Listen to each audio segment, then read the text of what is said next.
All right. Hello, everyone. I'm Ozmourn, and I'm so glad to be here at Obscur-a-thon, showing off one really great game and one not so great game, I will admit, but it's obscure and it's a cool speedrun, so I will give it that. But the first one we're going to be doing is an absolutely great game, both casually and in the speedrun. I highly recommend checking it out. It's called Liminal Ranger, a game made by Atom Top. This was a one-man project, a very wonderful passion project. Our community is very small, but shout outs to Bagel Cat because she sent me this game one day and she was just like, I kind of want to learn a speedrun for it, and I was just like, okay, yeah, we'll route some stuff together, and so we did. Mainly she did, but I helped out a little bit at least, and I like really drove this home and I submitted to marathons all the time, and I was fortunate enough to show it off at SGDQ 2022. It surprisingly made it to a marathon that big, and I'm glad to bring it over here to Obscur-a-thon in order to expose it to another audience. So, with that being said, timing is gonna begin when we head straight into the first level and hit a new game. So, 3, 2, 1, go. All right. So the first thing we're going to do is the absolute pro gamer strat of skipping through text. We're essentially here in this corridor trying to visit our friend, but when we turn the corner and our friend isn't there, we turn around and something has gone terribly wrong when we try to find our friend. Essentially, our friend has gotten lost in the spaces between dimensions, and it's our job to find him. We start working for this organization that is meant to bring peace to the universe into the spaces between dimensions, and in the process, we're going to try and find our friend. And it's a very dramatic plot. This is Boss. His name is Boss. Please refer to him as such. And now we're going to go into the first area. We're going to skip the tutorial, but don't worry because I know what I'm doing and I can explain stuff to you. We're going to get a few of our abilities here. This first ability was the hammer. The second ability was the spray. And if we're good at the game, that is the only time in the entire run that we should be able to use the spray. Next, we have the pogo stick. The pogo stick, we're going to jump twice. Your second jump and all consecutive jumps afterwards, so long as you're not on the ground for too long, will always be higher. And what I meant to pull out on that second jump there was actually this coin. It's the teleporting coin. We're using it to get a little bit more height here. And this is also the reason why we got the checkpoint, because otherwise we have to do this whole section all over again. There we go, perfect. So all you have to do is shoot with right click, or shoot with left click, and then teleport with right click. And you can. I'm actually choosing the different. I'm actually choosing like the different abilities that I have with the numbers on my keyboard on the top. And so the rest of this level, we're kind of just dealing with enemy cycles right here. These enemies that are called bad vibes, if we have good cycles with them, we're easily able to get all of these memories pretty easily. And these things we're collecting are the memories. We're essentially talking to this hallway that we interacted with at the beginning of the level. And this hallway is sad. It's personified by like a shadow on the wall. This hallway is sad because he feels like no one appreciates him. But we're gonna collect the memories of people who have spent time in this hallway. And this the memories are in the form of these collectibles, such as the soda cups on this side of the map, and on the other side of the map, we're gonna be collecting benches. And we're gonna shoot the teleporting coin through here, and then use the hammer and collect this final memory on this side. And then we're going to take the teleporting coin, call it back to us, and leave it right here. We're going to come back to it later. And now we're going to go to the other side of the map, in which we're going to be collecting our other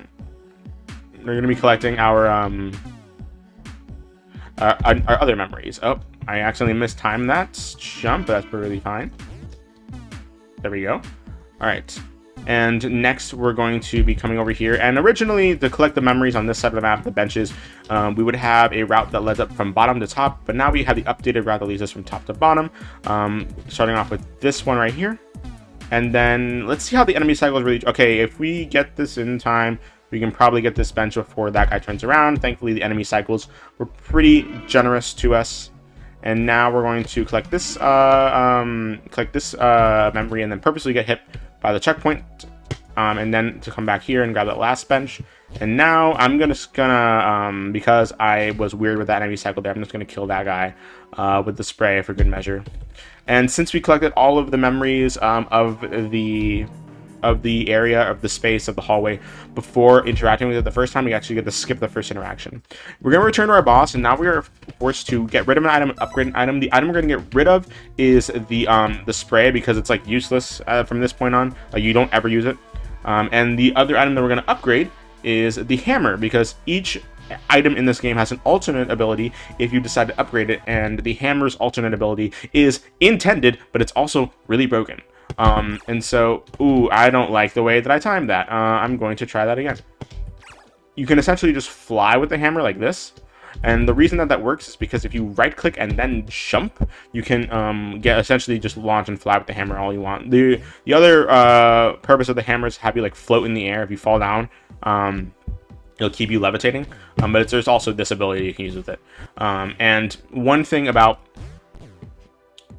this particular ability is that based on the timing of the jump after you right click and use the alternate ability, that's how you know how much momentum and how much distance and speed you're going to get from your height.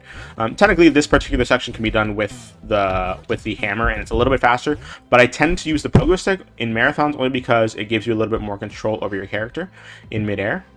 And now I'm going to come across here, and you could interact with this space, but for some reason the wall that prevents you from going to the next area, it's just kind of not there. It just doesn't reach all the way, so you can just walk around it, which is convenient for us. Now we're the space that we're trying to make happy right now is actually the hotel room, and we're collect the memories of the hotel room, and the memories here are 4 light switches and 4 chairs, you know, the natural things you'd find in a hotel room. And we're going to use a hammer's alternate ability in order to come back here and go back to the beginning of the section. And now we're going to go to the other side of the map in order to collect all these chairs. And timing our jump very nice so we don't have to lose too much momentum. And now we're going to use the flying hammer over here to... Oh, I was so afraid I didn't get enough height there. Okay, we're going to use the flying hammer right up here. Boom. And now we're going to collect this checkpoint on purpose so that we can collect this chair and then get hit by one of these enemies so that we can purposefully get back to this checkpoint. And now we're going to collect this chair, reset checkpoint. And now we're going to bring back the teleporting coin hand, collect this chair, and then teleport back to where we put the coin to begin the level. And you can also use a hammer to get a bit more momentum and get more distance, even if you're just walking in a straight line. Since we collected all the memories beforehand, we're able to skip the first interaction with that room. And now we're going to return to our boss again. You would usually have to upgrade and get rid of an item here, but believe it or not, when you're in this menu of being able to choose an item to upgrade and choose an item to get rid of, you actually have like free movement. So if you just reset checkpoint and then move forward, you can already enter the portal to the next area. And now this is like the only kind of downtime of the run, because we're following what we believe to be the spirit of our best friend that we lost 5 years ago. And there's no like platforming, there's no like abilities that you can use in this particular level. It's just walking from one end of the room to the other. And you also need to be a little bit careful because there are shadow enemies that like can kill you. But like if you know like where the shadow enemies are, if you just look at your lines, like you'll be fine. Like there's no real reason for you to mess up too drastically in this particular section. So much so that you can literally just skip the checkpoint that is halfway through the level. Like as long as you know where you're going, you're fine. Jump up these stairs, and now we're gonna go into the final area. This last area is the corridor that we lost our friend in several years ago. Oh my god. I did not mean to do that. Would you look at that? I forgot that if you reset checkpoint there, you get transported back here. And unfortunately, that is a time loss because I do need to get back up there in order to put down this coin. But we're back in action. All right, now we're going to jump up here and use the hammer in order to fly up here, and we're essentially just skipping all of the platforming that we need to in order to get to the next area. Thankfully, it's something that's really useful. Just skipping, look at all that we're skipping. It's amazing. And the 4 memories that we collect for the corridor is 4 skateboards and 4 vents, just the natural things you'd find in an outdoor corridor. And we're going to collect this checkpoint, come down here, and then reset checkpoint after collecting this memory. Please, thank you. Perfect. And now we're going to... I don't think that that's enough momentum. Oh, we'll see how it goes. Oh, that worked? Okay.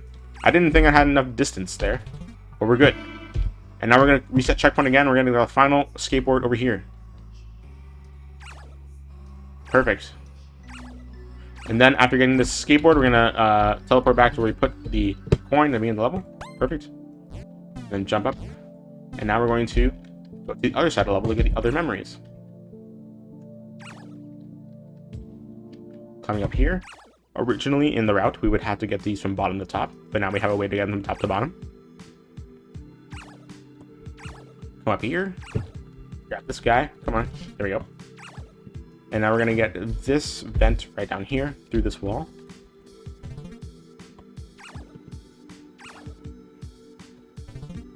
Perfect. And once this guy looks away, we're going to grab it and then teleport back to where we put the coin. No! I accidentally called back the coin, but it's fine. I'm actually just going to reset checkpoint right here in order to just fly back myself.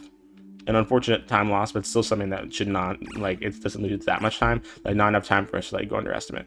But it's perfectly fine because this power you have with the hammer is just so OP. You can just fly wherever you want to. It's ridiculous. Alright. And we just have to climb our way back up. Perfect. Ooh, oh, come on. Go on.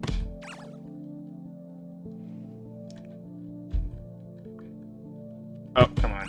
Yeah, the physics of this particular ability sometimes can get a little bit finicky. There we go. Perfect. Now we can just interact with this space, and we can go return to our boss. And finally, we can just talk to our boss, and then we can call time in right now. 10 minutes, 35 seconds. All things considered, that was actually pretty good for 10 minutes, 35 seconds. And RTA, still 5 minutes underestimate with the mistakes that we made. That's still really good, really decent. But yeah, that was normal ending. If you want to find out what true ending is, you're going to have to play this game yourself. I highly recommend it. It is on itch.io. It is pay your own price, or essentially free as the developer describes it, but I highly recommend donating to the developer if you have some spare change, because this was like a huge passion project and it's a really good speedrun. It's something that I sunk my teeth into and I enjoyed so much more than I anticipated that I would. And I think that's just a great thing to support. So I highly recommend checking this out if you're looking for something new, if you're looking for something cool, if you're looking for something cheap. So yeah, that is it for me. For Liminal Ranger, I'm going to be back with one more run in a bit. Yeah, thank you so much.